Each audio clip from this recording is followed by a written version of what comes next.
Fnaf Security breach has been out for nearly 2 months, so we figured that we'd have some of those fixes by now. Yet, at least for me, I'm still waiting for the game to work properly. So, in the spirit of delays, we're finally talking about the various glitches you could find in this game. Be it game-breaking, confusing, or just straight-up freaky. Those are what we're exploring today. Let's do it. And at 10, teleporting. Now, I don't know how many other people experience this, but you can actually seemingly get randomly teleported to other parts of the map. Even places that you couldn't get to normally. This has caused me to lose progress on multiple occasions and even put me back in the daycare after hours of me just trying to figure out where the 5th generator was. I swear to God it only spawns in after like 30 minutes of you being in the dark. Anyway, you can get randomly teleported sometimes seemingly for no reason. Other times it kind of just makes sense, but more on that later. Sometimes there's just no reason why. This happened to me during my 24-hour stream and I lost so much progress. Yeah, I was so pissed. Stupid freaking staircase, man. How could I not get out? Why was there an invisible wall? Okay, invisible walls are stupid and shouldn't be used. Or at least they should be like a one-way mirror type situation and let me walk out from the area that I'd be trapped in while preventing me from getting to that area. Okay, like just in case something like this happens. At least with Skyrim you can console command your way out. FNAF is more broken than Skyrim. And at 9, failed animations. Okay, so while at times these can be funny, they're also fairly creepy. If this glitch happens at the right time at least. An animatronic not getting their animations is one thing, but it doesn't stop the animatronic in their tracks. No, they keep moving. In fact, they just sort of glide at you. They're frozen in either the classic T pose or in whatever pose they were in, and then they just keep moving. This is the easiest to recreate in the final acted boss fight, where you just shoot Chica while she's walking towards you in the hall. She'll slouch over, but she'll still be coming at you full force. It's weird. I have to be honest, it's also all kinds of confusing. Like, she wants me, but she is reluctant to keep chasing me, okay? I relate to that feeling. But I've never seen it from an outside perspective, okay? So it's really unsettling. This can also happen with any animatronic, including Music Man. So you can just like turn around after getting out of a vent and he'll just be sliding at you and then not even turn around when he goes back in the vent. It's truly horrifying. He just goes like... It's freaky. It's scarier when Music Man does it. Just imagine that was Music Man. And at 8, no Freddy mech. Freddy is really the only true protection we have in this game. 100% effective. But sometimes we need him to get through some difficult sections, or the game makes us have to get inside our Freddy mech because it's important to the plot or the situation.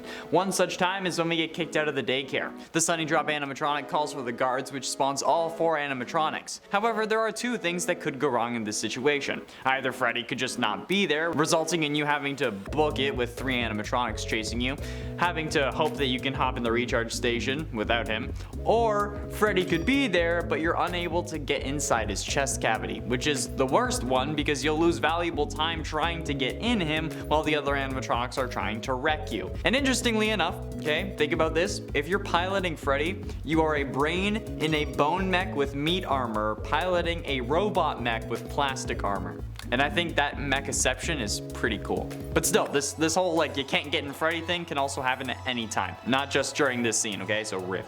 And at 7, Music Man boss fight. The DJ Music Man boss fight is still one of the coolest moments from Security Breach. Not only does it provide another Princess Quest minigame arcade machine, but we also get to run through a hall while an obstacle course is being made in front of us, and isn't that the dream? There are various different paths that you can choose as well, as long as you're paying attention. At one point you can jump over a fallen shelf, or you can run to the left to go around it, although that takes a bit longer. I actually managed to do this on my first try, and I was so far ahead that some of the obstacles didn't even fall in front of me, but somehow Music Man ended up catching me right before I got into the security office, which made me absolutely furious.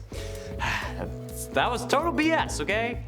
The complete BS of that moment aside, the next time I tried it, I ended up getting it right, so I think it's safe to say that the Music Man chase is pretty cool. But apparently, sometimes you're unable to actually activate this. For some reason, the final lever at times can't be pulled, preventing you from continuing with the story, and restarting has proven not to help. It's currently unknown why this glitch happens, but if you run into it, I don't know how to help you. And at 6, no 29th achievement.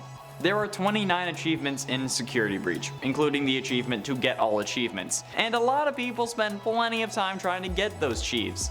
I spent some time making sure that I got the achievements associated with whatever I was doing during the stream. Like when I was playing Monty Golf, I made sure to get under par to get that achievement. But there's a glitch that sometimes prevents you from collecting all 29 achievements. And strangely enough, the achievement you can't get is the final one of having all the achievements. After you have all the achievements. So things do get very confusing because you can have 28 out of 29 achievements, but you're unable to get the final one, which is to have 28 out of the 29 achievements. Nobody knows why, and it's probably because the game is broken. One of the other achievements is to stun the staff bot doing comedy in the Fazbear Theater. However, when I tried that during one of my streams, it didn't let me. It just, I couldn't shoot the dude. Like I couldn't, and he was in the middle of a joke. Okay, and I took a picture with the camera, nothing. Dude didn't even flinch, which annoys me, okay, because I should have gotten that achievement. This isn't even the glitch that I'm talking about, because being able to get the final one is so freaking annoying. But then, I couldn't get this one either.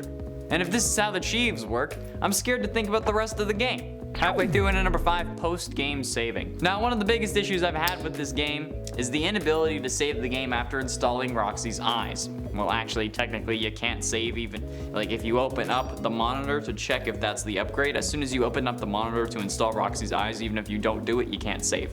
But then once you do install the eyes, you have to finish the game, which allows you to complete the true ending. But the worst part about this is that you have to do all of what comes next to get the true ending at once. If you don't do it and you end up getting caught, you lose basically everything, unless you had gotten down to Burn Trap already. This is extremely frustrating because it also makes collecting everything basically impossible. But there's actually a way to save post hours that people in my comments of the 24-hour stream blessed me with, okay? So I think this is something everyone should do. Thank you to everyone who mentioned that. If you can manage to make your way to Roxy's Raceway without dying, you can collect the head of the go-kart driver again, which ends up resetting your progress in the story by 45 minutes in-game, making it 5:15 a.m. once again, at least in terms of the story. So this means that you can go around and save again, but since you still have the party pass from staying after the ending, you can use it as well to get all the upgrades. This is a huge lifesaver, but also makes me think about the implications of such, since now, technically, until this glitch is patched, time travel is possible in FNAF games because of it. And we didn't have to jump in a ball pit to do it. In at 4, 2 Freddys. It's also possible to get 2 Freddy animatronics, although it won't really work the way you think it will. I know some of you sickos, okay? At least one of you instantly thought Freddy double team, okay? So you can chill out. Animatronics can't use Pokemon moves. However, this one at the very least happened to me and Eddie VR, although in different situations. Eddie's was more comedic, where he had just went down to parts and service for the first time and he had to crawl into the recharge station, and then Moondrop ends up taking Freddy. But when he got out, Freddy was just chilling there. He was smiling and waving like nothing was wrong, which certainly was not true. However, mine is slightly more freaky. See, this was around the beginning of my playthrough, and you can actually see this happen like in real time since I caught it on video, but when I went to El Chips to see what was going on, I couldn't find the next door because I'm blind. So I left to go through the vent at the bottom level, and I called Freddy over once I left El Chips. He came from the left side, okay, and ran through the barriers that are meant to keep you from going to Mazer size at this time, but he wouldn't let me climb inside. So I ran a couple feet and tried calling him again, only for him to come running up from the right. So I had one Freddy on either side of me, and honestly, I felt more freaked out than comforted, okay? It was just a weird feeling, you know? Like, one Freddy, okay. 2 Freddys, eh. Getting close to the end in number 3, teleporting enemies. Not only can you randomly teleport, seemingly at random, but your enemies can also seemingly teleport too. Now, one of the points of this is to make it like they're always stalking you. However, when one of the staff bots catches you and summons an animatronic like Chica, you shouldn't be able to then teleport behind me again while I'm looking at you. That seems kind of overpowered. Like, how are they able to do that? I get it's for spook factor, but if I stun them, they shouldn't be able to teleport behind me. And sometimes they'll just start going nuts with teleporting. Like when I was in the West Arcade, Monty lunged at me, missed, and ended up zooming all over the place, going through walls and stuff.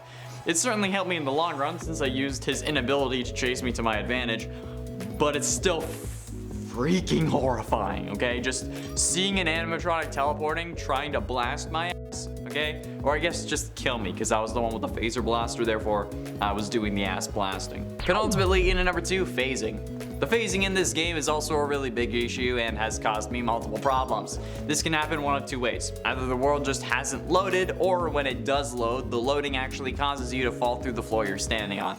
This has happened to me on a couple of occasions. For example, when I came out of the vent the first time after Music Man chases you before you have the whole sequence with Glamrock Chica and the like storage room and stuff.